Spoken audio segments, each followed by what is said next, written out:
How did the best hitting team in baseball, with 6 All-Stars, 3 Golden Gloves, 90 wins, and a 9-game lead in the September wildcard race, somehow miss the playoffs?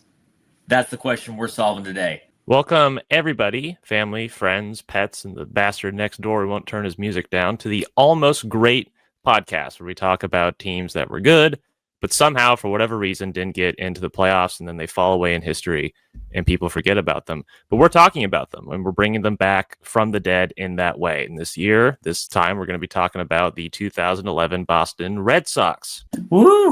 Lots of fried chicken woohoo. and beer today, Luke. I know that I had to do it, except I didn't drink any beer or have any fried chicken. It's disappointing. You did play video games. I actually didn't. Normally I do. I actually didn't get around to it. If I was a younger man, I probably would. But we'll definitely have to talk about that for this episode. Gotta set the stage a little bit. It's 2011, right? 2011. What a year. I would say a pretty good year overall, though it's very subjective for people. So we'll talk about more objective things to determine how good a year was, like what movies came out, what music was going on, and TV shows too. Don't forget about those. Yeah, those are all very objective things that people don't have different opinions on. No, we won't talk about anything geopolitical because people disagree about that sort of thing. So we talk about movies, and that's how we know for everybody whether it was a good year. 2011, we start with the movies. Back when Harry Potter movies actually came out. This was the last one, but it was Harry Potter and the Deathly Hallows Part 2 in July. So that's just to communicate how old we all are, is the fact that a Harry Potter movie was still coming out at that time.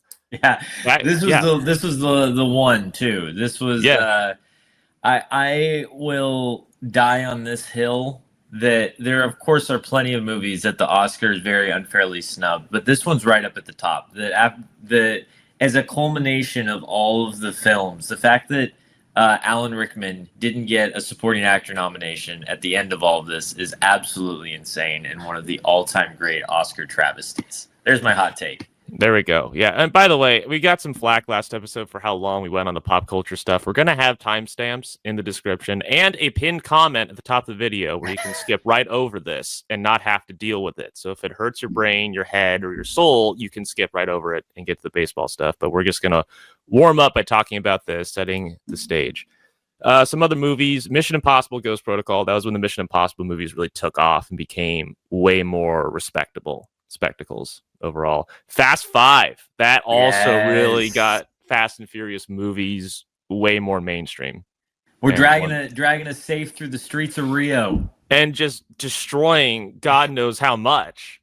And somehow the chains in the back attached to the back of the car don't just like break off the back. Like if you're lugging something that big, apparently this car is that powerful to overcome that.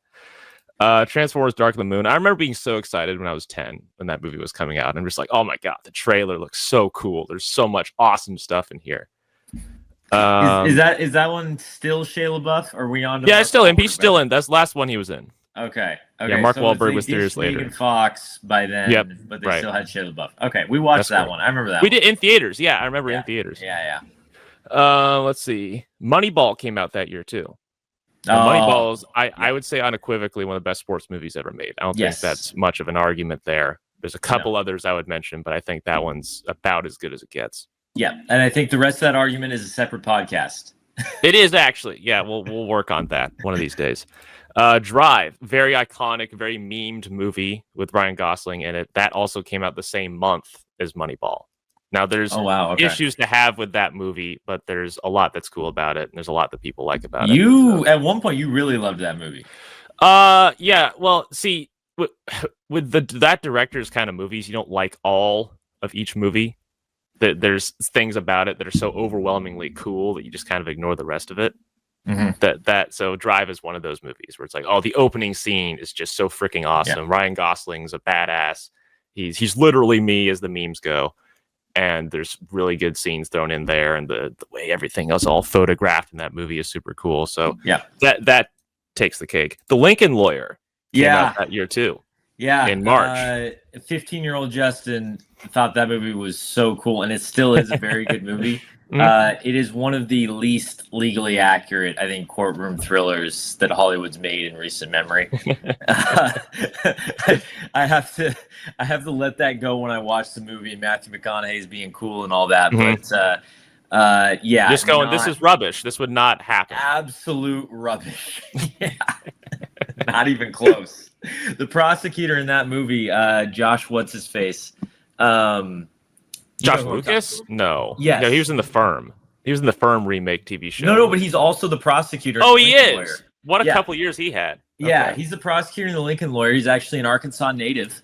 And he plays the prosecutor, and he's the worst prosecutor of all time. Absolutely horrible. Yeah. Another movie that came out that year, Source Code. You remember that with Jake Gyllenhaal? I remember so many trailers. Was really into that movie. Yeah, really liked that one. And I rewatched it years ago, and it's actually pretty good. It holds up pretty well. Yep. This is when some Marvel movies, MCU, you got Thor and the Captain America movies came out too. Like a lot of stuff kicking off in 2011, kind of setting the stage for these franchises that would come later and would make them even bigger. Like these were movies laying the groundwork for that. Rise of the Planet of the Apes. That's when those Planet of the Apes movies would come out later too. That one's pretty good. Oh, now get this, Justin. In Time. Do you remember that Justin Timberlake movie? Yes. Where you're like, that is such a cool concept, as did everybody who saw the trailer. And then you watch the movie and you go, well, that could have been a lot better than it was. That was a gentle takeaway. Yeah, it's one of those movies. There's a few movies that this happens to every once in a while where suddenly AI decides to cut it up, the scenes, and make them really popular on social media. Oh yeah, and the clips just start making the rounds. And In Time is one of them. It is because Roger Deakins is the cinematographer on it. He's like one of the best ever in the business. So whatever he puts a camera on is very usable for that sort of thing. I think we've got quite a few. So in the theaters, I watched Harry Potter, I watched Fast Five, I watched Moneyball, and I guess maybe I watched The Lincoln Lawyer at home. Maybe I didn't watch it in the theaters. I feel like you watched it at home. Yeah, and then I watched Real Steel in the theaters. Yeah, well, I didn't know you watched that. Okay, yes, because I remember loving Real Steel when I was younger. Yeah, Real Steel as humanly possible. Robots fighting each other like that. Yeah, Cinderella Man by Eminem was made for Real Steel. Okay. Yeah. I see. Yeah, great song. We can move on to TV shows. So we had shows like Desperate Housewives and House MD and 2.5 Men were still on the air in the early 2010s because network TV was starting to fall off. Cable was starting to take its place. So it was an interesting intermediary zone where they were sort of coexisting, and some of the older shows from the 2000s were about to wrap themselves up. Yeah, boy, what a world. Rewind 20 years, and the most watched show on TV is a show that now I think 3/4 of America would find like borderline obscene in 2.5 Men. Oh, yeah. Yeah, there's a lot to talk about with that. There's a lot to unpack there. But in terms of premieres, though, like big shows premiering this year, The Voice premiered. Oh, wow. Game of Thrones. I can't believe that's been on that Suits started as a show. Yeah. Person of Interest. People might remember that one. Homeland. And that won an Emmy. That first season won an Emmy for Best Drama. Oh, wow. I didn't remember that. Okay. Yeah, they got bored of giving it to Mad Men every freaking year, so they decided to give it to somebody else. Yeah. I'm glad. Yeah, Switched at Birth. This is a kind of a niche TV show. I remember seeing commercials for all the damn time. Back when it was called ABC Family, before they switched it to Freeform. Yeah. It might even be named something else now. I don't know. Tell me, Luke, are we going to need to put a little, a parental advisory on this? So you've dropped a couple so far. We're going to have to be careful? I guess I might have to. Yeah, with all the ad revenue we're making from this, I am putting that in jeopardy. Very profoundly. Yeah. Come on now. Restaurant Impossible and Bar Rescue, two very similar shows, also started that year. For some reason, 2011 was when they decided to sprout up. We can move on to video games. Now, 2011 was a very good video game year. 2007, I consider to be the best video game year. A lot of people do, because so many franchises popped up at that time. But 2011, you had LA Noire. You remember the commercials for that? Where, like, that was the faces. The faces look so real. That almost puts Cyberpunk to shame in terms of how much advertising went into that game. Yeah, I remember, and it was a Rockstar game back when Rockstar made video games too. Like that was, and I have played it too, and there's a lot to like about it, especially for 2011. What they're able to pull off as a video game is pretty darn good. That was in May of that year. Yeah, Dark Souls, which is just sort of a verbal stand-in for this is really hard and unbeatable. You just say it's Dark Souls, right? it's you're gonna die a bunch of times when you do this. Elder Scrolls Skyrim, like that one, definitely has left a mark on my generation. I didn't play it growing up, which makes me a very strange freak, but many other boys in my age demographic have. And then you had a bunch of threes. This is what I noticed growing up too in the early 2010s is all these franchises had a bunch of threes coming after the name. Like you had Uncharted 3, Drake's Deception, Call of Duty Modern Warfare 3, Battlefield 3, and Gears of War 3 all came out in 2011. And then I got for my birthday, I remember that year, Mortal Kombat. Now, you could also call it Mortal Kombat 9 because it's the 9th freaking game they've made of it. But that was sort of a reboot of the Mortal Kombat franchise. So those were some of the games coming out. Yeah, we had that Mortal Kombat game, didn't we? We did, yeah. I got it for my birthday. Yeah, that was fun. That was the start of like they took the grossness to another level. They did. That's when and they would do it in later games too, like even further. Yeah, where you're like, oh my gosh, like I think I remember I played you in Mortal Kombat 10 or something from 2015, and you just kind of looked at me and said, I feel a little violated after that. Like I feel a little off about what just happened. I'm not totally sure how to feel. Let's see. We can move on over to music. Now, this is a very fun one. The first one I obligatorily totally have to mention is Pumped Up Kicks by Foster the People. Yeah, boy. That you want to talk about out of nowhere because no one thought about Foster the People. And no one has since. And yeah, and arguably, I argue they had a second hit, right? Yeah, about 5 or 6 years later.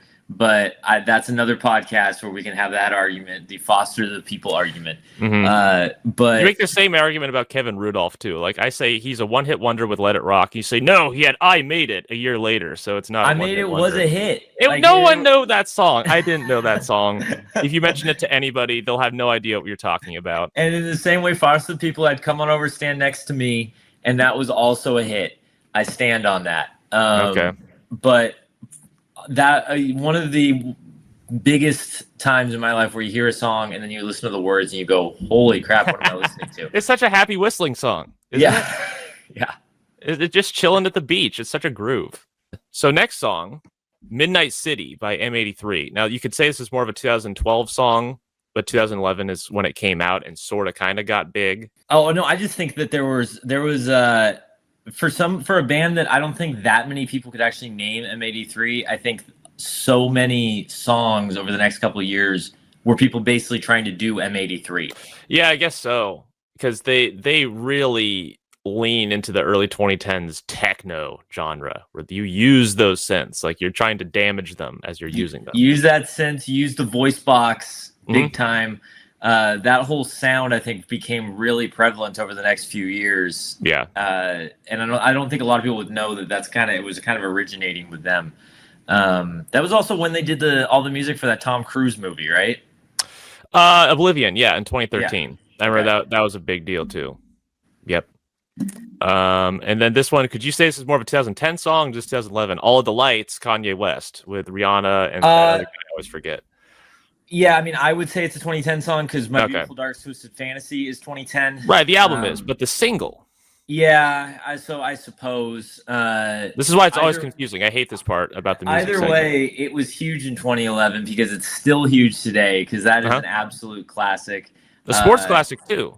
Like, yeah. I remember in that Gatorade commercial with the guy like all these youth athletes and stuff, and they're humming along All the Lights. Like that is stuck to this day.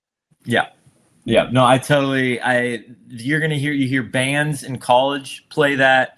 You hear it's almost always when you've got the 20 minutes before the basketball game starts and they're playing the music. That's always one of them. I went to a high school football game about a month ago for my wife's brother, and they were playing that song. That's of course they were. Yeah. Yeah. And probably Power by Kanye West too, right? Yes. Like you hear correct. that as a stadium pump up song, like and that was the same album. Yep. Absolute staple. Speaking of staples, especially with iconic artists like Tiny Tempa and Eric Turner with Written in the Stars. Now, I love this song. It's a great song. The instrumental's great. This was also used in the 2011 MLB postseason as commercials to promote the playoffs. Which, spoiler alert, the Boston Red Sox weren't in.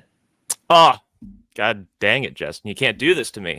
So I think it's a great song. It should be reused, I think, for other postseason commercials. It'd be cool to use it that way, but I guess you have to use new songs to get people's attention. So I'm sure that's the thinking in the marketing room. But it's very usable in that way. Like you're on a course with destiny, and your fate is written in the stars, and you're embracing it in the postseason. That's where men are made. So that was that year. Animal by Neon Trees. Do you want to talk about a song that was played on the radio quite a bit, right? You want to talk about a band that had 3 or 4 hits, and you're like, why are these guys a big deal? And then absolutely fell off the face of the earth. I don't need to hear any more Neon Trees. That's one of you don't grasp the lyrical depth of all their songs. You haven't really come to grips with it yet, which is why you don't understand it. I clearly need to listen to a little more Neon Trees. Yes. Correct. Yeah. And then I was surprised to learn Black and Yellow, Wiz Khalifa. That was this year. Yeah. And became the Steelers' official anthem. Perfect. Yeah. And that kind of, I want to say Wiz Khalifa had a hit before Black and Yellow. But that, I mean, you would say something like that. Well, I mean, yeah. When that came out, I want to say I'd already heard of him, but I mean, that's obviously he entered another stratosphere and stayed there for 3 or 4 years as one of the. Well, then he had See You Again, like 4 years later with Charlie Puth. Yes. Which is like double stratospheric, where people like me started to hear about him. Right. Exactly. When our dad is trying to pronounce what Wiz Khalifa, right? When your dad is trying to figure out who Wiz Khalifa is, that's when you know you've made it. No, that is a solid benchmark. We actually, I feel like this is good. I mean, we've done this before. When you're on the hip hop side of things, you have really made it when our father is trying to figure out who you are. Yes. Yeah. and for our more general audience, your white dad. Just so we can clear that up. When your white dad gripping with this, trying to figure out who this hip hop guy is, that's when you know you have made it on the top level. You're doing well. No, you're doing actually well, and that should be a good piece of news you hear that day if you happen to hear it as a hip hop artist. Yeah. Paradise by Coldplay. And so the way I thought of this song is like, this is not as good as Viva La Vida. Why is this song on the airways instead? Now, you should have told me that, like, okay, Viva La Vida is a 3-year-old song. It shouldn't still be on the airways. And I'm like, I don't care. I don't care. This song's not nearly as good. Why am I hearing it all the time? Coldplay did about as good a job as any band in pivoting around 2010 when the sound for bands and for, that sort of music for your non-hip-hop music was changing quite a bit. And they did as good a job as anybody pivoting, doing songs like Paradise and Hymn for the Weekend. Right, and, all of that sort of stuff, Sky Full of Stars, stuff that really fit the time well when a lot of other bands struggled to make that pivot. Yeah, or just utterly failed at doing it. So good for Coldplay for adapting, but I don't have to like the songs. Somebody that I used to know, Gautier featuring Kimbra. Gautier. God dang it. My bad. So that song, you want to talk about an overplayed song. You want to talk about a song that saturated the airwaves. It was this one. Now, I've grown to like it now because I'm not alive in 2011. So I'm not struck with it nearly as much. But that is a 2011 song. For sure. And not to say it's dated, but like that typifies the year very well. In classic Grammys fashion, it wasn't up for record of the year till 2013. Oh, every time the Grammys does this, like with Boulevard of Broken Dreams, right? That won 2006 Grammy Record of the Year. And it's like, that's a 2004 album and single song. Why did it take till 2006 for this to happen? It's a great question every year. So every time. Somebody that I used to know beats the Black Keys, Kelly Clarkson, Frank Ocean, Fun, and Taylor Swift. Jeez, Go TA wins to win Record of the Year in 2013. Still one of the all-time just award show upsets, in my opinion. Yeah, I think I even remember watching it back when people watched the Grammys when they were aired. I remember seeing what it a happen. What a list of people to beat. Those are some people. Like, I even remember Frank Ocean. I've listened to maybe one song he's ever had, but like, I know probably that name. The one that was nominated. It probably was too. Yeah, I'm not even fully confident about that. Another song, "F You" or "Forget You" by CeeLo Green. Yeah, it's "Forget You." Come on, for the people. It's "Forget You." It's "Forget You." You got "Tonight Tonight" by Hot Chili Ray. Talk about a one-hit wonder. DJ Got Us Falling in Love, Usher featuring Pitbull, because Pitbull was featured in every song that came out around that time. Pretty much, he took over T-Pain's role. Oh, I see. No, that makes sense. He was doing that sort of thing years before.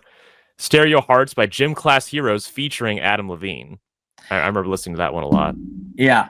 So you got "Stereo Hearts," Gym Class Heroes with Adam Levine, and you got "Moves Like Jagger," right? Yep, another Adam Levine. There we go. And I considered myself a Maroon 5 guy until "Moves Like Jagger." But the story on that, the story on that though, I was listening to a podcast that Benny Blanco did, right? He's one of the biggest songwriters in that industry. Yeah. And he was saying that he did "Stereo Hearts," or no, it wasn't Benny Blanco. It was the Gym Class Heroes guy, Travie McCoy. Okay. Was saying that they did a session with Adam Levine, and Benny Blanco wrote "Stereo Hearts," and Adam Levine said, "I want to take this song for Maroon 5." Oh. And Benny Blanco said, "No, you can't do that. I'll just give you "Moves Like Jagger." How's that sound? Oh no. Oh no. Oh no. Okay, that's like a Jay Buhner Ken Phelps trade. Where it's like, I feel like you came away from it pretty good. Yeah. And it turns out you didn't. Yeah. Oh gosh, I did not know that. Holy crap. But yeah, another overplayed song. I will never even revisit it because of how much anger I feel towards that song being played all the time. I've done it for other songs. I won't do it for that one. Let's see. "Rolling in the Deep" by Adele. That's like the first Adele song I ever heard. And some can probably point to ones before that. But to me, that was like the song that made you figure out who she was. Yeah. Announced herself to the world, yeah. Right, yeah. "We Found Love," Rihanna featuring Calvin Harris. Another time where Calvin Harris was doing all these songs with other artists. That would be a trend for a couple of years later. Yep, absolutely. That's 2011. That's that year. This is the year that the Boston Red Sox are playing baseball in. We're in the headspace. We are now in the 2011 headspace, Luke. Yep, yes, sir. And so, pivoting to the Boston Red Sox and kind of the lead up and the background into this season, of course, Curse of the Bambino, all of that. They win the World Series in 2004. John Henry bought the team in 2001, 2002, right in there. And he brought with him Larry Lucchino to be the president. He brought Theo Epstein in to be the GM. And what I tell people is basically the Red Sox, once Theo Epstein took over, was if Billy Beane and the Moneyball A's had money. If that team, if Billy Beane got to work with money, that was Theo Epstein and the Boston Red Sox. If Brad Pitt from Moneyball actually had money with the Oakland A's, then they'd look like the Red Sox. If the A's were as rich as Brad Pitt is, then then if Brad Pitt bought the A's, they'd be the Red Sox. Oh, right, yeah. Instead of like Ryan Reynolds buying a soccer team or whatever, Brad Pitt buys the A's and has more money probably than the owner.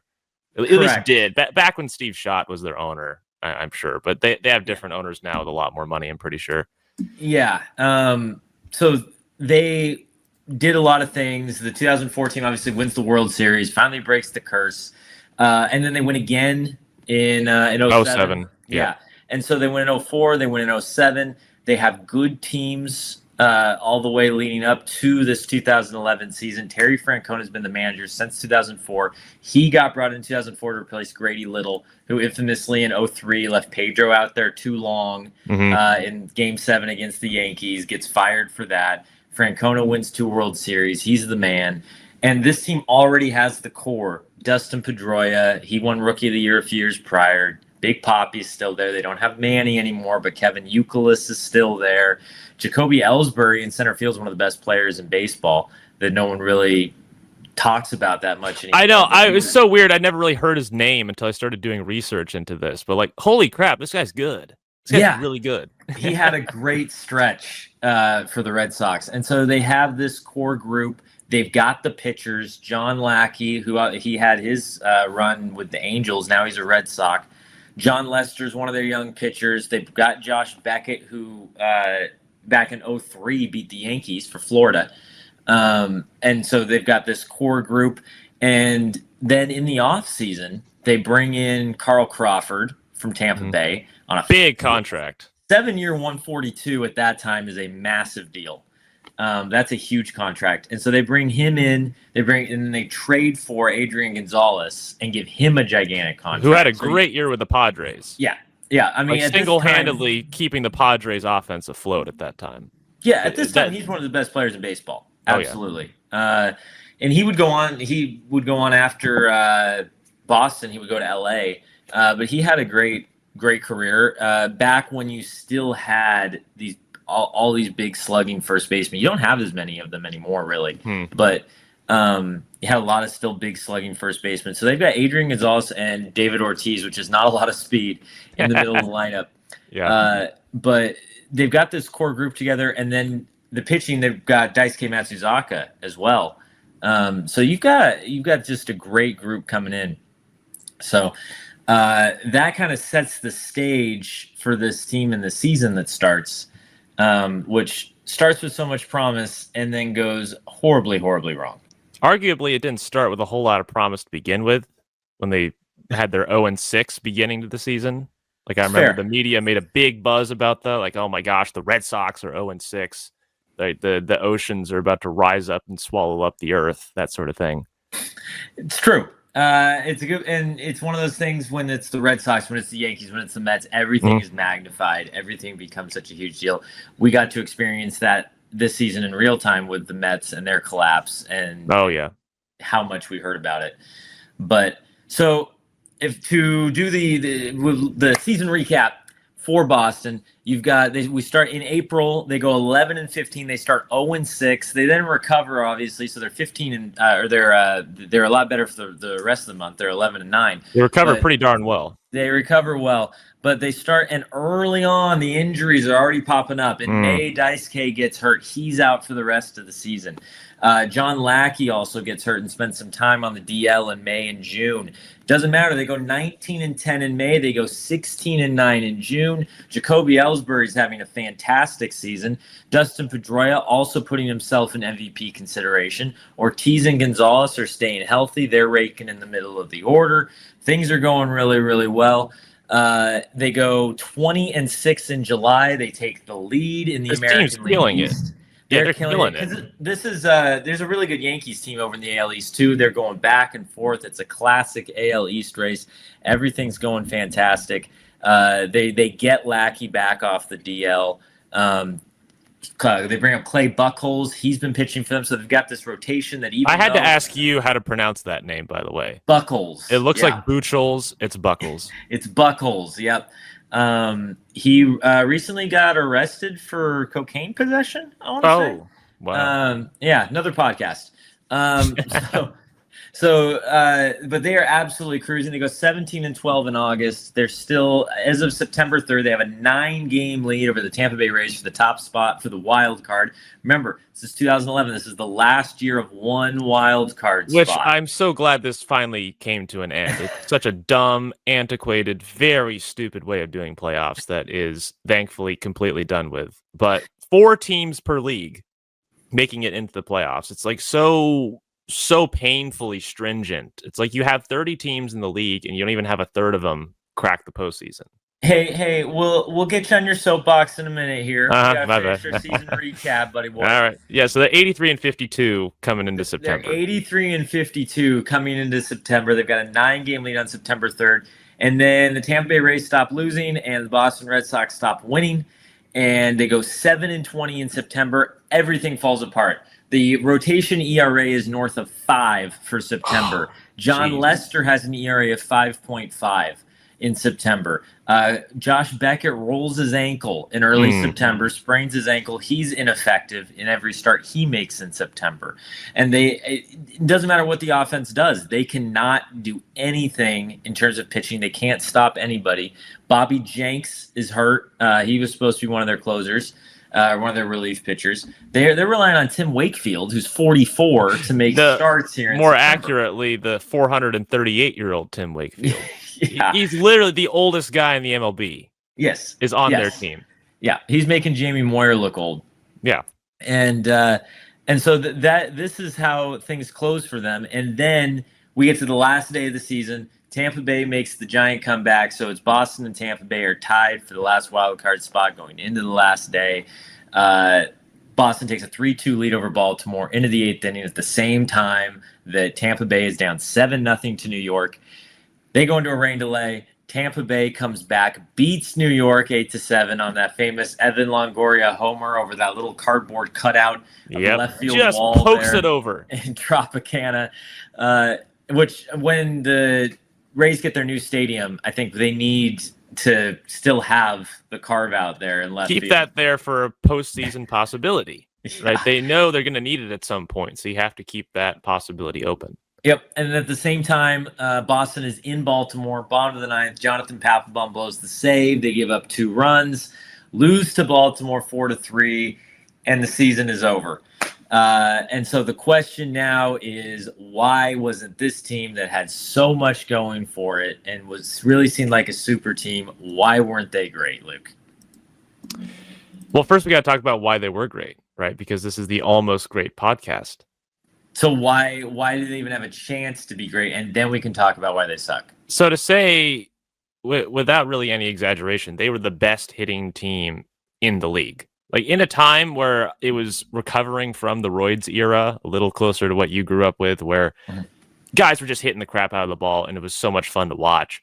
We were coming off of that into pitching. You see a good team, it's probably because of their pitching, which is really boring, by the way. It's not very fun. But if you were a Red Sox fan at this time, you got to actually enjoy quality hitting. Okay, they scored the most runs, had the most hits, the most doubles, RBIs, and led the league in OBP, slugging, OPS. They had the most at-bats, the most total bases, and fell victim to the most hit by pitches. Like they were beamed the most, more than anybody else in the league. They were getting on even when they weren't even trying. They were. Or is that just because no one liked them? Well, it's a Boston team. It's completely conceivable. But number 2 in walks, number 2 in batting average, number 3 in homers. Like this team was just tearing the ever-living crap off the ball. You look at the individual stats of just the guys who are doing the hitting. Adrian Gonzalez batted .338 with 27 bombs. Ellsbury was .321 with 32 bombs. David Ortiz, another guy hitting .300, .309 for 29 bombs. Yeah. Dustin Pedroia, .307, 21 bombs. Marco Scutaro, I don't know if you remember that guy. Scutaro, damn. I've even heard that name earlier today. It just something about it. .299, almost batting .300 for 7 bombs. Like these guys are just hitting over and over and over and over again. Like Ellsbury had 19 games with 3 or more hits. Pedroia had 16 such games. Adrian Gonzalez had 22 games with 3 or more hits. And then David Ortiz had 10. So this team offensively on that side of the ball was getting it done. They knew what they were doing. Yeah, they had quite a mix of young and old too. This really was 2 different generations of Red Sox teams because you had Veritek is still on this team even if he's not the everyday last catcher. Year. Yeah, because they have Salt Lamakia, but Veritek still plays 68 games. You still, of course, you still have David Ortiz. And you still have Euclid, right, the Greek god of walks, who only hits .258, but his OBP is still .373. So you still have some of these guys who are holdovers from the sort of glory days of a few years prior, mixed with this group of Dustin Pedroia and Ellsbury and Saltalamacchia that is kind of taking them into what was supposed to be this new, championship run. Right. Yeah. Well, you look at how this team is hitting, you can understand why there's that expectation. A little bit of random trivia thrown in there. From what I could find, they were number 16 all time in doubles in a season, tying the 2007 Tigers and the 2007 Red Sox. And you mentioned to me the way the Green Monster and the Fenway Park is set up, it's very, very lucrative for hitting doubles. Yes. In that exact configuration. So that's why when I was just kind of screwing around on Baseball Reference, as everyone I know does, I would find that for some reason, a bunch of Red Sox teams were like in the top 15 for the most doubles in a year. I'm just like, what the heck? They have a culture of double hitting in Boston that I just can't explain. But it's like, no, it's the way the stadium is. Yeah. The way the park is set up. Both the Green Monster makes for doubles and then the gigantic center field out there. I see. Okay. Yeah. That makes sense. They had 25 games that year, so it's about 1 in every 8 games they play. They score 10 or more runs, and they had 2 games with 18 runs they scored. They capped the Blue Jays 18-6 in September, pounded the Orioles, who they lost to in the last game, but beat them 18-9 also that September. They had a 14-0 pummeling of the Blue Jays in September, where they hit 9 doubles that game. Like they're averaging 1 every inning. This is 27th all time in a game. In July 7th, they beat the Orioles 10-4. They had 6 homers that game. They were just putting on a home run derby show. Yeah. And they did that to other teams that year too. That's just some of them. They had a game in September where they had 20 hits against the Rays. They had one also in September. It was that 18-9 game against the Orioles. They hit the ball 20 times. Had a game in May against the Cubs where they won 15-5. They had 19 hits and 4 errors in their favor just to kind of really help them out. Just in case the offense wasn't getting going, they had the Cubs commit 4 errors to really keep those bases juiced. So Jacoby Ellsbury was number 2 in MVP voting that year in the AL. You got to refresh my memory. Was this an A-Rod MVP year? Who won MVP? I don't believe it was A-Rod. I'm trying. 2011. Okay. It was Justin Verlander. There it is. Oh, they gave it to a pitcher, which was so weird. That's why it didn't register for me. I'm like, I know Justin Verlander had a god tier year that year, but they like actually gave it to a pitcher. That's kind of like giving it to a wide receiver or running back. It's when they give the Heisman to the wide receiver, and you're like, you did that because you didn't like any of your other options. No, you were not impressed by the quarterbacks. That's why you did that. Yeah. Yeah, it was Justin Verlander who had, back when ERAs like this were actually possible, a 2.4. For the whole year, 24-5 record. Right. So that's who won. That's what you can't do anymore. Like guys can do 2.4s. They do it like 180 innings. Verlander probably threw like 230 innings that season, and no one gets 24 wins anymore. No, not like that. Yeah, pitching is a little more preeminent around this time. Ellsbury, he was a Golden Glove that year. Dustin Pedroia, also a Golden Glove. Adrian Gonzalez, Golden Glove that year.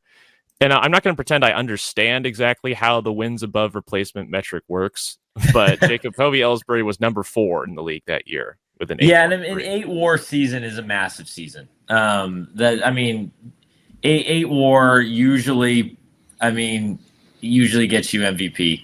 Almost got it.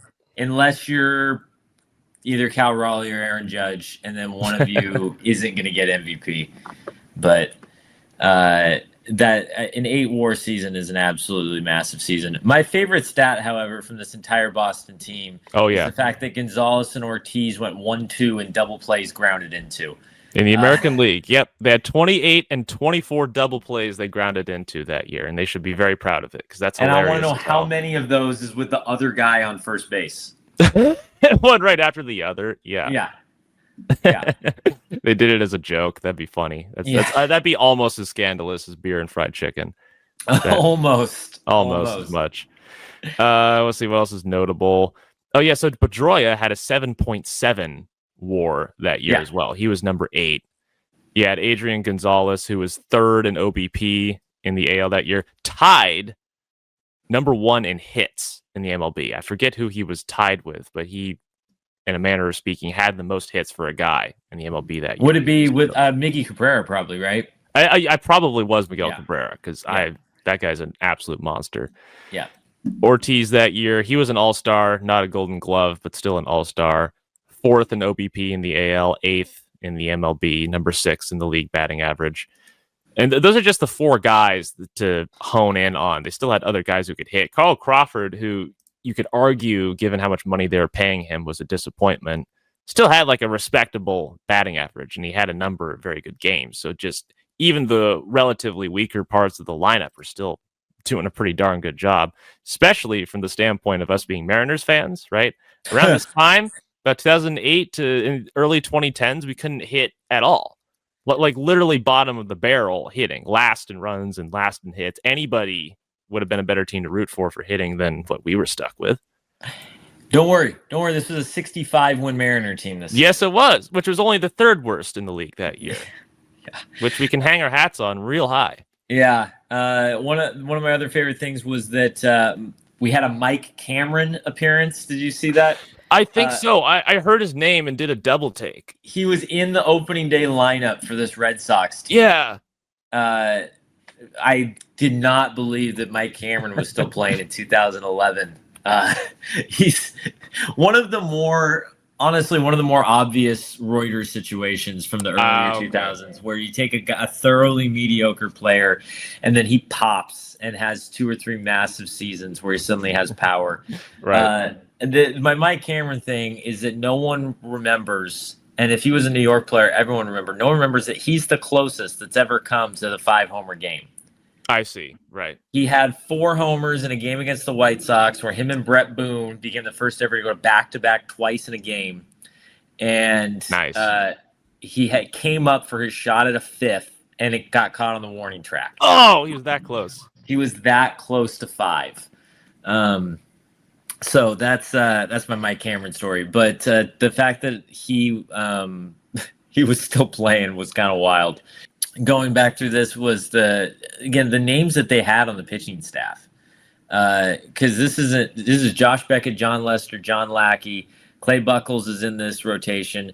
You of course have Wakefield, and then what I had forgotten about is that they traded for Eric Bedard at the trade deadline.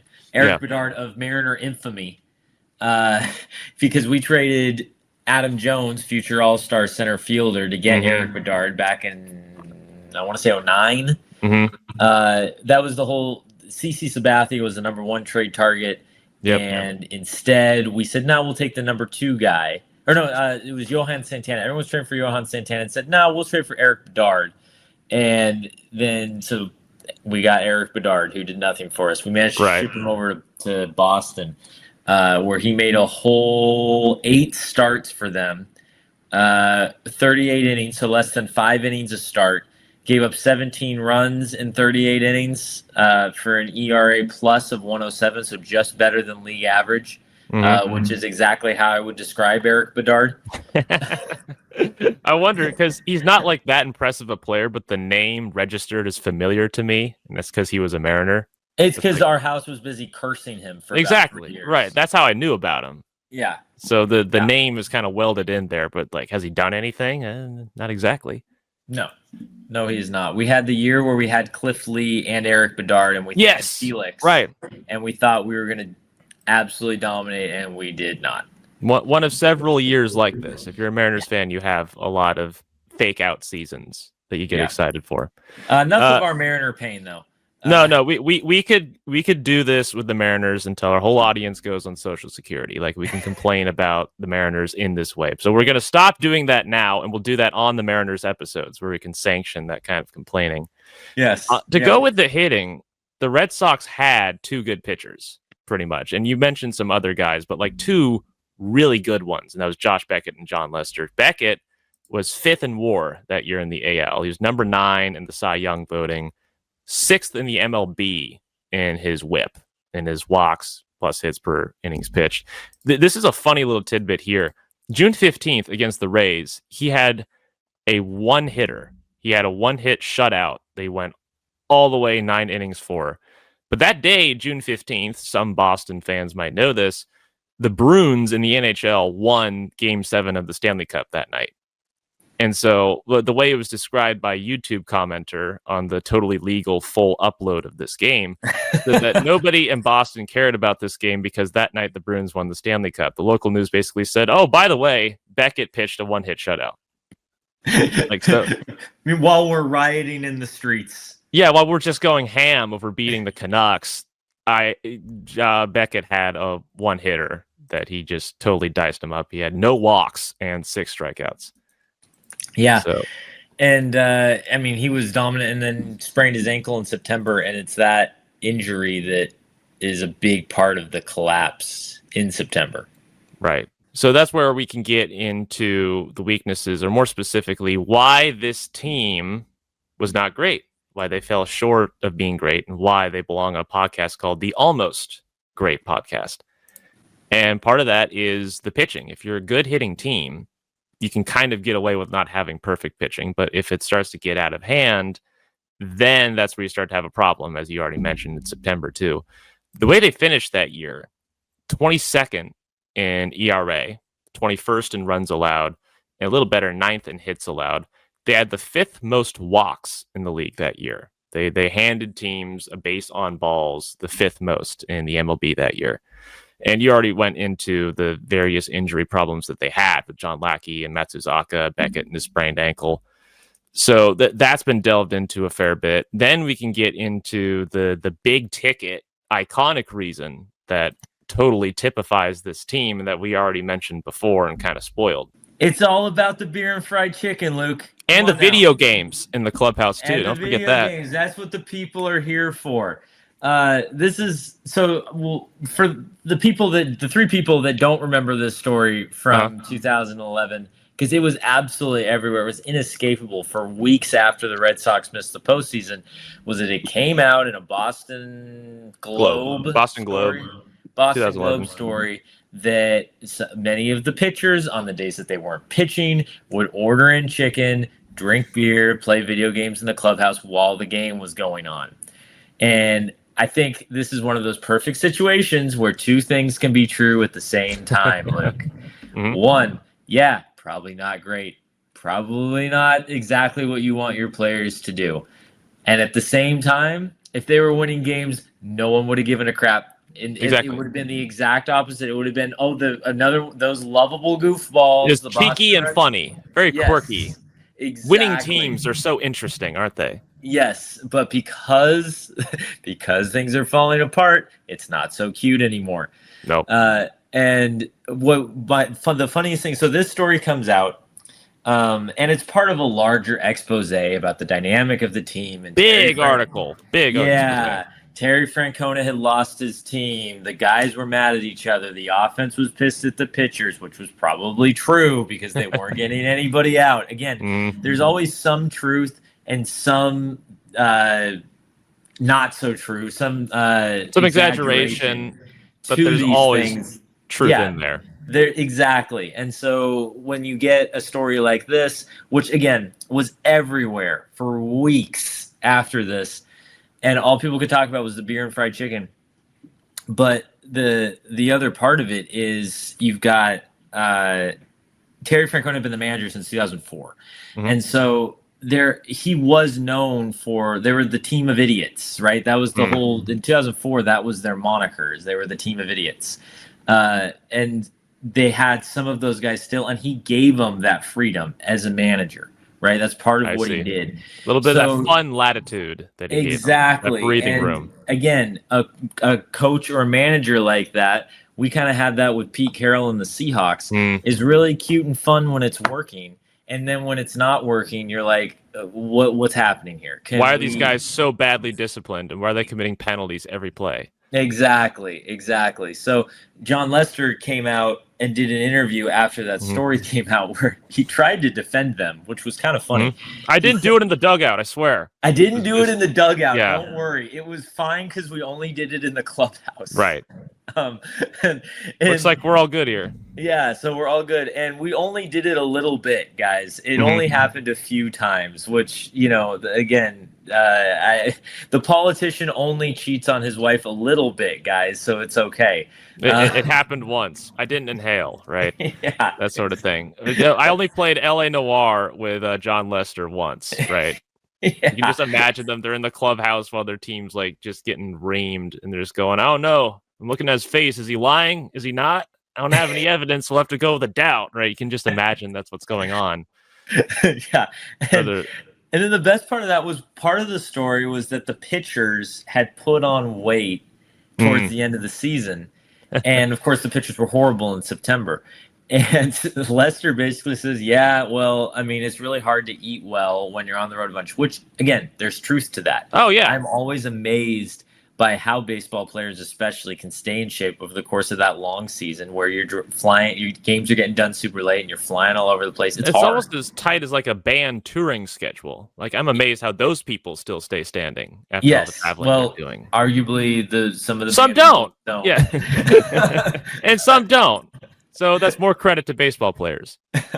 But so they were saying, yeah, so they were put on weight. He goes, yeah, we probably were putting on some weight, but it didn't affect how we played. And again, I'm like, I don't know.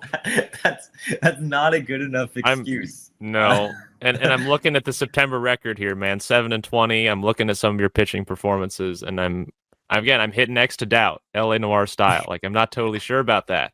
Yeah. And so this leads to a house cleaning. Francona, Francona and the Red Sox do the mutually agree to part ways. Right. They can't call it a firing. Right. Call it, when you've won, it's the Pete Carroll situation again. When you've won 2 World Series, you can't fire him. It has to be a mutually agreed parting of ways. We did not exercise the option to extend the contract, right? Yes, exactly.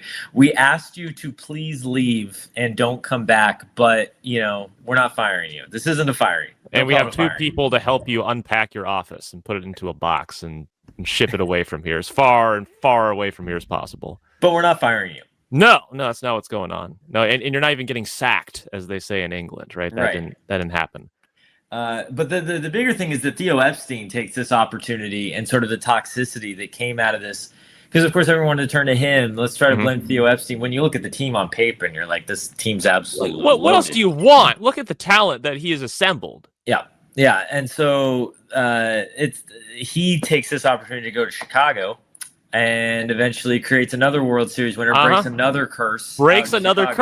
This dude is kind of a magician. It's weird. I don't know how many people know of Theo Epstein, like the name. If you walk up to someone randomly in the street and say, "Who's Theo Epstein?" They're like, "The guy who killed himself or did kill himself," right? Something like that is probably the answer you'd get. This dude was part of the operations that ended 2 extremely iconic sports curses. Yep. And then arguably the most important thing he did was give us the pitch clock.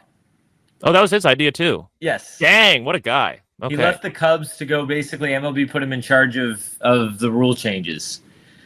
Wow. Okay. Yeah. So he gave us the pitch clock. So Theo Epstein's the man, and major props. Yeah. Okay. The fact that Boston, all the toxicity led to him also getting the heck out of Boston. And so this kind of, again, this is sort of the end of an era for this Red Sox team, which is funny to say because 2 years later they win the World Series again. Yeah, almost like nothing happened. Yeah. And it might have felt longer for the fans at the time, but you look at the turnaround and you go, oh, it almost seems seamless. Yeah. And that team still had David Ortiz, obviously. But right. This was sort of, again, this was like, okay, with Francona leaving and we're no longer the team of idiots. We're going to tighten things up. We're going to bring in a new manager, John Farrell, the whole deal. This was kind of the last hurrah for that sort of thing. Yeah, so that's but when I think of the 2011 Boston Red Sox, when we were talking about what teams to do, I was like, well, we got to talk about the fried chicken and beer. We have to. Oh, it's completely mandatory. There is no getting around it, and it makes for great storytelling and great thumbnails too. So the other couple reasons we cobbled together were the Tampa Bay Rays just being red hot and a total thorn in the side for the Red Sox that year. They played each other 18 times that year. It was back in the days where you played the team in your division like hundreds and hundreds of times every year. Yes. I remember growing up, like, what the heck? We're playing the A's again? Like, as a Mariners, like, didn't we play this team like just last week for a 4-game series and we're playing them again? So back when they played 18 games, intra-division games against each other, and they went 6-12 against them. Now, I know the Rays were not a bad team that year, but I'm sure now the Red Sox would like one of those games back. That would be pretty nice. Yeah. And the Rays would finish their season with 5 straight wins in a row. Yeah, and it's that sort of thing where again they have to do is not win 1 of 5 in a row, not sweep the Yankees. Right. Oh yeah. At the end of the season, and Boston at least would have gotten a game 163, and everyone probably would have went a little easier on them. Yes. But instead you have this, and instead you have mayhem. And so I think that the Rays don't get enough credit because they're Tampa Bay. And even though this was a run of very good Tampa Bay teams, because this is the Joe Madden managed Tampa Bay team. In 2008, they were in the World Series. Yeah. They went to the World Series in 08 and lost to the Phillies. And they had this run with Evan Longoria. They had good teams for a while. But because it's Tampa Bay, all the narrative was simply that Boston blew this, and there wasn't any focus on the run that Tampa Bay went on. Right. Yes. While again, if you flip if the roles are reversed, all it is that Boston got hot and went on this amazing run. Right. That's all that. And then the postmark is that, the Rays they kind of blew it there. They were almost in the playoffs, but whatever. Red Sox, they caught hot and had all this postseason momentum working in their favor. Exactly. So that's always just one of the nature of sort of media narratives and stuff. Is how we choose to remember things. But here's something to remember: everything that we've talked about is moot, and the Red Sox are in the playoffs. And this podcast episode does not happen if the Rays don't come back down 7-0 in the bottom of the 8th against the Yankees. Yeah. It's a very simple thing. Yes. It's you can get focused on so many things. And it's like, oh yeah, but if the Yankees can get anyone out in the 8th and 9th inning, if they weren't totally mailing in their pitching because they were getting ready for the playoff spot they already had locked up, if they weren't just completely, saying screw it with that, or probably secretly wanting the Red Sox to get knocked out of the playoffs too. Anyways, it's kind of funny to hear some of the Yankees play-by-play calls on it who are like not really that upset about the homer that the Rays hit. They're just like, whatever. Screw those guys. I'm fine with it. We're still in the playoffs, and we know who's not now, don't we? Yeah. What? Yeah. Shoot. What a shame. Anyway, right, that Top Gear meme with Jeremy Clarkson. So we can now get into the superlatives. I think we have a decent understanding of why this team had the troubles they did and why they fell a little short of being almost great. We have some post-operation reporting to do, right, after we delved into this team. Yes, absolutely. First one, the Mark McGwire Award. Now, a little bit of context. We explained this last episode, but we'll do it for any new listeners. This is the award for the best performance in vain for a team that didn't make the playoffs. Mark McGwire in 1998 for the Cardinals hit 70 home runs. He hit 70 bombs, but the Cardinals that year went 83 and 78 and won. A baseball tie, like that ever happens, and missed the playoffs. He hit 70 bombs. His team doesn't even make it into the postseason. So that was kind of for nothing. This is also going to be applied to this team. Now, who do we think is worthy of this Mark McGwire Award? Who had the best performance in vain? Yeah, I mean, I looked at Josh Beckett for a long time, but this has to go to Ellsbury. I mean, because this is easily Ellsbury's best season, right? This is his age 27 season. Which is typically your peak season baseball. Statistically, on average, that's the guy's peak. And if you look at the WAR for the rest of his career, right? In 2009, he had a 2.8 WAR season, and then he only played 18 games in 2010. He's healthy, and he has an 8 WAR season where he's almost the MVP. Then in 2012, he only plays 74 games. He finally gets healthy again. He has 2 good seasons. He has a good season for Boston in 2013. He has a good season. Then he goes to New York, and he has a couple okay seasons for New York, and then he's done by the time he's 33. And so this was very much, I mean, this is easily, definitively the peak Jacoby Ellsbury season, where he hits 321 with a 376 on base. So his OPS is 928. Oh, nice. Yeah. Okay. It's a crazy OPS, right? It's particularly for a guy who's not a power guy like him. He was not a power hitter. He was a fast guy, but he had a decent amount of homers. With an still had 32 bombs. Yeah, with an OPS of 928. He doubled 46 times out there and had 32 homers. He never hit 20 homers in a season other than this season.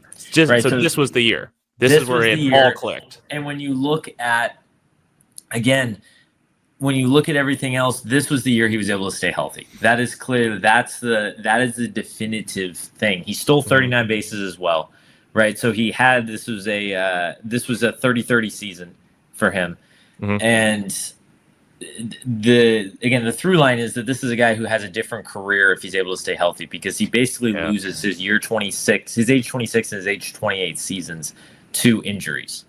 So his OPS plus was 146, basically meaning that he was 1.5 times as good as the average player. I see. Which, to put in context, Judge's OPS plus this season was over 200, which is kind of insane. And Cal's, I think, was like in the 170s.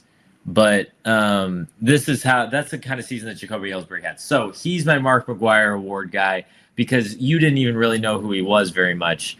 And this is a kind of season that he wasn't able to continue to replicate. But if they were able to go to the playoffs and he was able to have a definitive moment, I think it would be remembered a lot differently. That's pretty good. That's pretty articulate, well-reasoned, and decently explained. But I'm your co-host, so I have to disagree with you. I think it's Adrian Gonzalez. Just on paper, statistically, he batted .338, .410 OBP. He had an OBP that cracked 400. He had a similar thing happen to him with the Padres the year before, and we'll do an episode on this Padres team eventually at some point. He went 90-72, missed the playoffs. He was bar none the best hitter on that team.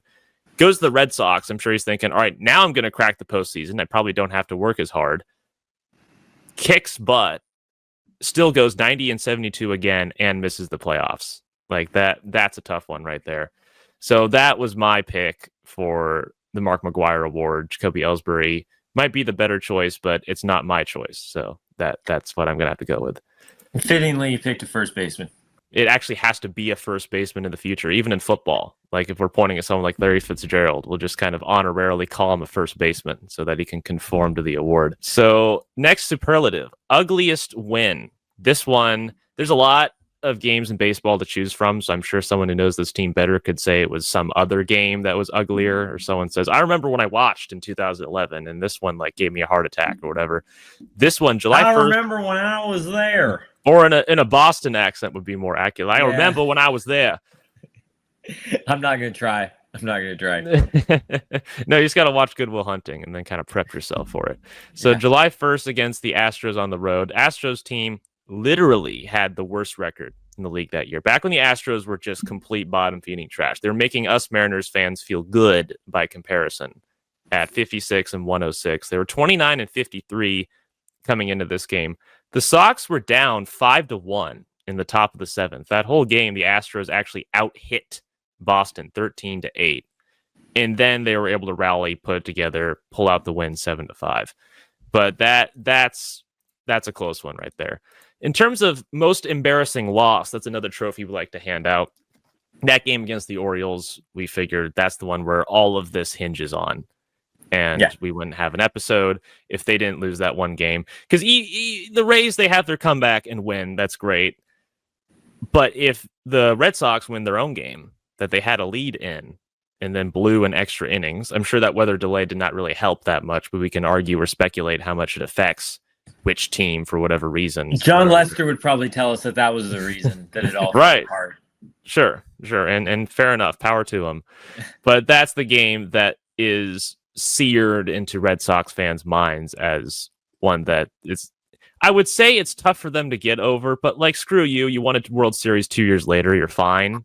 And then you won another one 5 years later after that. You're not going to get any sympathy or empathy from us on this one. If there is one fan base that is going to get zero sympathy from me, it's Boston sports fans. Get out of here. We'll get into that more specifically later too. Like we'll delve into that.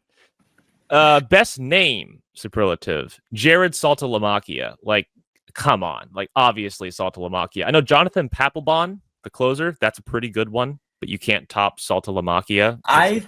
I think first quick little Saltalamacchia nugget is that he ended up having to go a few years later. I want to say when he was in Texas, he He had to go down to AAA because he got the yips. Oh, I think I heard about that. Yeah. He couldn't throw the ball back to the pitcher. And he had to go and he had to come up with this whole routine, tap, throw, to get him to be able to throw the ball back to the pitcher. It was insane. Yeah, it was funny. I remember reading into the yips, and it's like the psychological reason for the yips is not well understood. Like, we don't really know why it happens, but it just does. It just kind of comes on to people like some bizarre entity and just takes them over. It's sad and also a little funny in a morbid way whenever it does happen too. Oh yeah, absolutely. Yeah. So you can say Saltalamacchia. I say Daisuke Matsuzaka. That is an all-time name. That's a great name too, Daisuke. Even though when you look at the name, you wouldn't immediately think that's how it's pronounced, but that is how it's pronounced. But like Saltalamacchia, it sounds like a Starbucks order. Like I want a Saltalamacchia Grande. I want a venti Saltalamacchia, something with like oat that. milk. With oat milk on top of it too. We got salt. You got macchia, which kind of looks like mocha. It kind of does. And then throw in coconut milk in there too. We can then move on to random crap we found, because we did all this research and it's got to be for something. We got to share what we found with the class. Yeah. And this one was just wild. The least attended games they played were obviously not at home. Red Sox fans are pretty loyal. They're very good in that way. You got to hand it to them. But this road trip they had to Cleveland in April, this 3-game series, there was 9,000 people in the first 2 games, 10,594 in the third game. There was nobody there. And according to an AP article written, they're saying that many of the crowd in that first game, the 9,025 who showed up, many of them Boston fans, was the smallest to see the Red Sox play since 2000. I believe it. I mean, Cleveland in early April, they've played in snow before. Like Cleveland, Detroit, there's a couple others, Cincinnati, those Midwestern cities that don't have roofs, playing in there in April. You're like, we should not be outside yet. That's true. No, this is not summer yet, even though it might be that way in some places like California. It's definitely not summer here, just so we're clear. Nope. No, they need to be like Milwaukee and I mean, Minnesota has an open air stadium now, which is just bonkers to me. Well, I don't understand how that's possible. How they allowed that to happen in Minnesota of all places, and basically southern Canada, the Great White North. They decided we don't need a roof. We're actually fine, especially late in the fall and into the winter. It's going to be okay. Yeah, that one did not make any sense to me.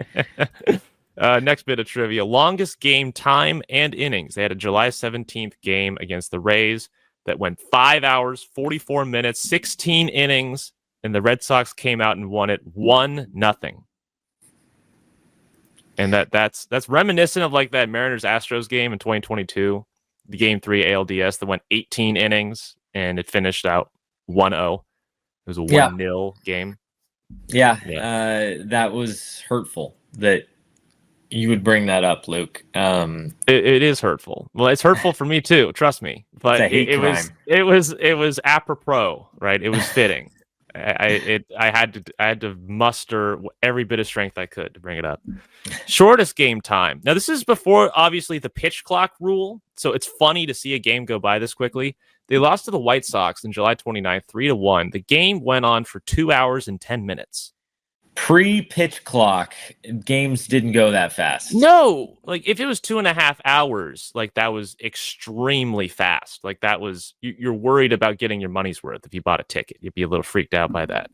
But 2:10, and this is in 2011, is just wild. The worst blowouts that they fell victim to. So here's the freaking Rays again. Another game worth mentioning, and it's against the Rays. There's just a total thorn in the side of the Red Sox this year.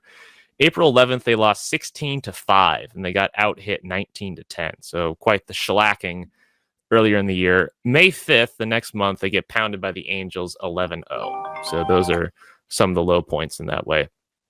They had in extra inning games, they went 6-5. In 1-run games, they had 29 of those, and they went 15-14. So pretty much an even split for those kinds of games. Very important if you're a Sox fan. Trust me, we know. 18 games against the Yankees, and they went 12-6 against them. So I don't know if for some people that qualifies as being a good enough season if they miss the playoffs, but they beat the Yankees 2 out of 3 times. That kind of evens things out. Obviously, that's not how it went in real life, but I wonder how much that calculation works out in their minds. I think Terry Francona would tell you it didn't really get him a whole lot. No, that didn't curry him a whole lot of favor. No, not in reality. No. We mentioned before Jason Varitek. He was the catcher since 1997 for the Red Sox. This was his last year for them. And then since 2021, he's been this thing called a player information coach working for the Red Sox. So some white collar job he does with them now. Yeah, I wonder how much that's like how Ken Griffey Jr. is a special advisor to the Mariners. And right, yeah. Is that just like they can call you up sometimes and say, hey, what do you think about this? Like, right, yeah. and I'm sure he bills those hours too. Yeah, he's like, yeah, they're consultant hours. Yeah, exactly. I always love those. No, the names they come up with too are always hilarious. A couple of random nuggets, errors, because I think errors are funny, especially when there's a lot of them in a game. In September 14th, a 5-4 loss to the Rays. There's the freaking Rays coming up again. Each team committed 3 errors. So 6 total errors happened. Yeah, you don't see that very often. No, not nearly as much. In a 4-2 win they had against the Pirates in June 26th, the Red Sox committed 2 errors. The Pirates committed 4. So the defense was really woke up pretty hungover that morning. That's for sure. Notable game against the Yankees. They beat them 8-3 on June 9th. And they scored 7 runs in the top of the 7th. They were down 2-0, and then they just absolutely rallied and poured on the fuel, got the win. Now, we got some more segments coming up. Extra stuff. This one's called Misery Loves Company. Because when you're a team like the Red Sox, you go 90-72, miss the playoffs, you're not the only one to suffer from the thing we're talking about. Yeah. And the... here what's funny is Boston blows the 9-game lead where they're ahead of Tampa Bay. Atlanta had a 10-game lead on St. Louis at the exact same time, and they blew that lead and also blew it on the last day of the season. Yep. And also blew it with a blown save. It was Craig Kimbrell instead of Papelbon, but also blew it and also missed the playoffs. But you don't hear about that Atlanta team. You just remember about Boston, and it's because again, Boston is the most overrepresented city in sports media, and I will die on that hill. But, interesting. New York, you can kind of understand why they get the publicity they do. Boston, you're like, that's why is Boston the city? Yeah, well, whatever. But so Atlanta had the exact same thing happen to them. Which leads me, Luke, to this. I'm going to let you get on your soapbox a little bit here. Yeah. This, of course, is the last year where it's 1 wild card team instead of 2. And so, obviously, Boston and Atlanta would have made it in the 2 wild card system. Correct. What are your thoughts on the old 1 wild card system? It's dumb. Now, I already alluded to this, but it's very dumb. First of all, it's considered an improvement on your playoff system when you go from 8 teams to 10 teams. Like, I remember hearing, there's these new wild card spots popping up around 2012. And I'm like, wait, there's still fewer teams as a percentage getting into the playoffs compared to wherever else you look. The NFL was 12 out of 32 teams. And in the NBA and NHL, if you have a pulse, you're able to get into the playoffs. Like, more than half of the teams are able to do that. But for the MLB, it's just like completely a giant brick wall, especially, which this is just venting as a Mariners fan, you could say, because we never touched the postseason pretty much ever during my childhood. So it was always a frustration. I remember when I was young, I said it's ridiculous in hindsight, but I remember saying it's easier to get to a Super Bowl than it is to make it to the playoffs in the MLB. And it's like, well, that's kind of ridiculous. If you're a Seattle sports fan, not really. We made it to 3 Super Bowls from 2005 to 2014 seasons. No times did we get into the MLB postseason. So you can count on that more. Yeah, I think that has more to do with team ineptitude than the system. But it does. That explains some of my resentment towards the system. But like, you don't even need that. If you have 3 teams, you got your division winners, and then just 1 little wild card. in the AL, one wild card in the NL. The playoffs are just so small. Yeah. And you're just screwing these teams who, by all accounts, have good years. That's kind of the whole point of this podcast, is that a lot of flaws we're talking about, because every team has flaws. And if the flaws weren't so bad, they could have made it into the postseason. They could be like some of the other teams that cracked in. But 90-72 is a good record. For the Braves, 89-73 is a good record. Even less good, but still not terrible. The Angels that year and the Giants that year each went 86-76. That's 10 above 500. And there are some years, hilariously enough, where teams go 84-78. I think the Diamondbacks did that a couple of years ago, made a postseason run and got into the World Series. Right. Well, I mean, this year Cincinnati got in with 83 or whatever. Yeah, they leapfrogged. Yeah, they were able to leapfrog the Mets, who both went 83-79. Like, you can still limp your way in if you can. Yeah. And then you got teams with just manifestly better records who don't get in. There's just something very off about that. So let me first, for the people, I will be clear that I am pro expanded playoffs in baseball. Is that somewhat tainted by, again, being a Mariners fan? Probably. But absolutely not. I'm offended at the comment. I am pro expanded playoffs in baseball. However, I will provide a slightly alternative viewpoint here, which is that all the drama of Game 162 that happened this season, which I remember when it happened, I remember being locked in, and it was an incredible evening. Oh, yeah. None of that happens if the playoffs are expanded, right? Because it doesn't really matter. Right. Yeah. Less of the drama's there because there's a little bit more opportunity to go around for getting into the playoffs. You lose some of that as you expand the playoffs further. You do lose some of the regular season drama. Right. Now, as a pro expanded playoffs guy, you can push back and the more spots that are available, the more teams that are involved, and the more teams that have a hand in the race and everything that goes with that. But there is something to be said for the fact that all of this would have been just a battle over seeding, essentially. Sure. If it wasn't for the expanded wild card. Now, Boston misses out on the playoffs, and then we get a new wild card the next year. Coincidentally. I think not. Like, it's The Incredibles. Yeah. Right. Yeah. Certainly intriguing. I've stroked my chin in deliberation as to why that could be.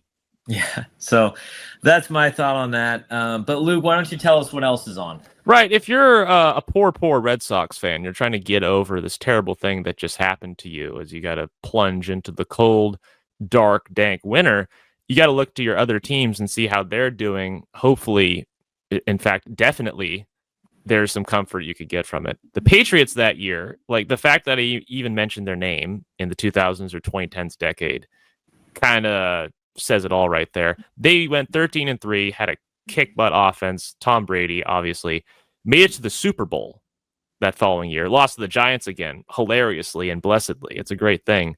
But they had a great Patriot season that year. You got the Celtics that year too, who in the postseason, they go 56-26, make it to the conference semifinals, lose. That's fine. In 2011, you have that lockout NBA season, so it's a shortened season. It's 66. It's the Derrick Rose MVP season, right? And then they go 39-27, which, if you adjust by percentage, that's a 48-34 year for an 82 game season. They make it to the conference finals in the 2012 playoffs. The Celtics overall are doing pretty good at this time. Celtics fans might have a different expectation. They're like, we're not in the NBA finals like we were almost every year back in the 80s. This is a disgrace. No, they were happy because they had done the trade for KG and for Allen, and they had that duo with Pierce, and they went on a run. They won the championship. They had the couple series with the Lakers. No, they were happy. Okay, yeah, they're doing pretty good at this time. They're eating pretty well. Even bigger here, we mentioned the Bruins earlier. They won the Stanley Cup that year in June, won a Game 7 against the Canucks, and they would go 49-29 with 4 overtime losses, make it to the conference quarterfinals next year. The Bruins are doing super well at this time, too. Yep. MLS, as if people care. New England Revolution, they didn't do that well that year. Boston College, Eagles football, they did pretty bad. UMass Minutemen, people probably don't care about this. It's always so weird to try to figure out what teams people on the East Coast like in college. They always give you these strange answers like, oh, my sister went to Penn State for 1 year, so I kind of root for them. It's very strange stuff. I know we're used to out west. It's like, what state are you from? Oh, do you like that school or state? Like, which one? Yeah, Washington or Washington State. Oregon or Oregon State, right? Yeah. Kansas or Kansas State, even. Yeah. It's just pretty darn simple. Harvard basketball, they were actually pretty good at this time. Harvard college basketball made it to the NIT in 2011. Next year, they actually made it to the round of 64. So that just icing on the cake. Go Crimson. You're fine. Absolutely. Yeah. Oh, Crimson. That 2012 team. That 2012 team that finally made the tournament. So it was the first time Harvard had made the tournament. Right. And they made it in a 1-game playoff against Yale at the buzzer.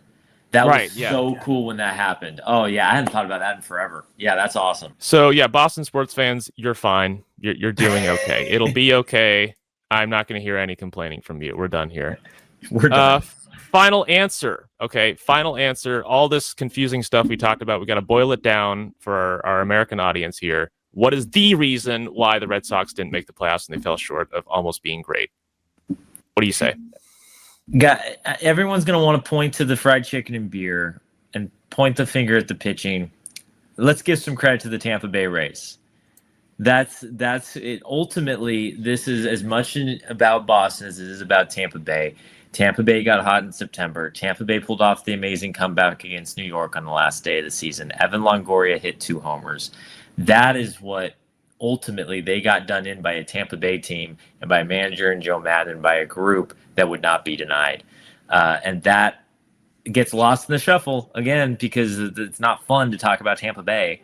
Right. But that's what it is. And so I say that is why wasn't this team great? The Tampa Bay Rays and Evan Longoria. That's your answer. Fair enough, but you're wrong. So that's what we got to be clear about here. They're pitching and their injuries. If their pitching was better, if they had something a little more diverse, apart from just John Lester and Josh Beckett are good, and hopefully they can coast through that and overcome Tim all Wakefield. the injuries they had. And the 822-year-old Tim Wakefield, him too. If they had more well-rounded of a pitching staff or one that wasn't hurt so much, that would have been enough, I think, to get into the playoffs, to really help that collapse they had down in September. Were it not for that, they would be in the playoffs. I think pitching is the weak link there. So that's the answer for the Almost Great podcast. Please subscribe to us. Please share this around to anybody that you love or you hate if you want to inflict this on them.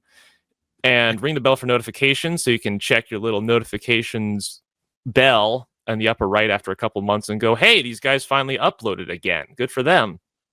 And if you know any Boston fans, send this to them. Oh, please. Oh, bring it on. Yeah.